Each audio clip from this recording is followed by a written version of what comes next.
এবং অর্থসংখ্যাজন্য এখানে আজকের পরে যদি কোনো হামলা হয়, কোনো সন্ত্রাসী হামলা হয়, আমরা চট্টগ্রাম শহরের সকল ব্যবসায়ীরা ঐক্যবদ্ধ হয়ে আমরা রাস্তায় নামবো।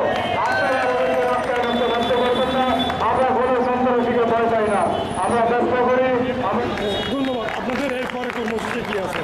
এরপরে আপনাদের কর্মসূচি কি আছে? এরপর আমাদের কোনো কর্মসূচি নেই। আমরা ব্যবসায়ী হিসেবে কতটুকু করার আজকে আমরা মানববন্ধন করেছি। আমরা প্রশাসনকে দৃষ্টি আকর্ষণ করার জন্য এই ধরনের একটি প্রতিবাদে মানববন্ধন করেছি। ভবিষ্যতে আমরা যদি সন্ত্রাসীদের এই ধরনের আচরণ আমরা আবারও দেখি, আমরা প্রশাসনের সহযোগিতায় আমাদের কর্মসূচি আমরা আরও এসে জোরালো কর্মসূচি নিতে বাধ্য হব। সকলকে ধন্যবাদ।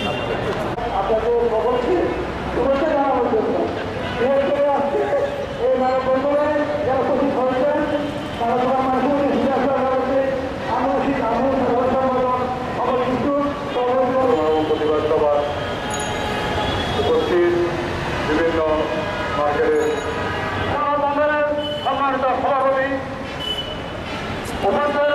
বাংলাদেশ দোকান মালিক সমিতি, এখন আমাদের উপর থেকে নির্যাতনের কোনো আমাদের আচরণ দেখান, আমরা চট্টগ্রামে ব্যবসায়ীদের এই প্রতিবাদ সভার সম্মানিত সভাপতি উপস্থিত দোকান মালিক সমিতি চট্টগ্রাম মহানগরের সম্মানিত গ্রেফতার করা হয় এবং ব্যবসায়ীদের নিরাপত্তা প্রদান করা হয়।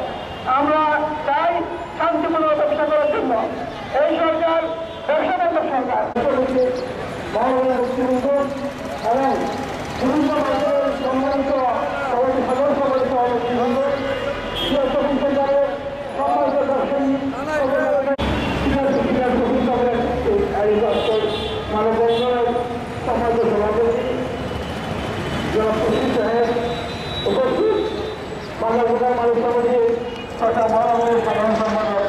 এরা হলো যে বাংলাদেশের নরকীট, এগুলিকে প্রতিহত করতে হবে।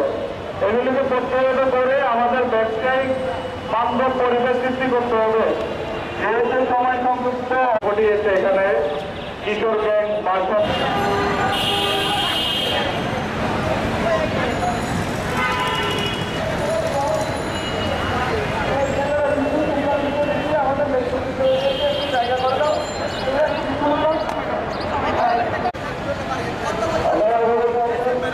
আজকে যে কর্মসূচি আমরা প্রদান করেছি গত 7 তারিখের অনুষ্ঠানে আমরা অল্প কিছুদিনের মধ্যে আরম্ভ করতে যাচ্ছি।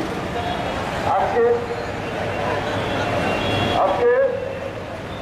এই প্রতিরোধ সভার সভাপতি করবেন শপিং কমপ্লেক্স ব্যবসায়ী কল্যাণ কমিটির সাধারণ সাবেক বর্তমান সভাপতি জনাব খোরশেদ আলম ভাই, জনাব খোরশেদ আলম।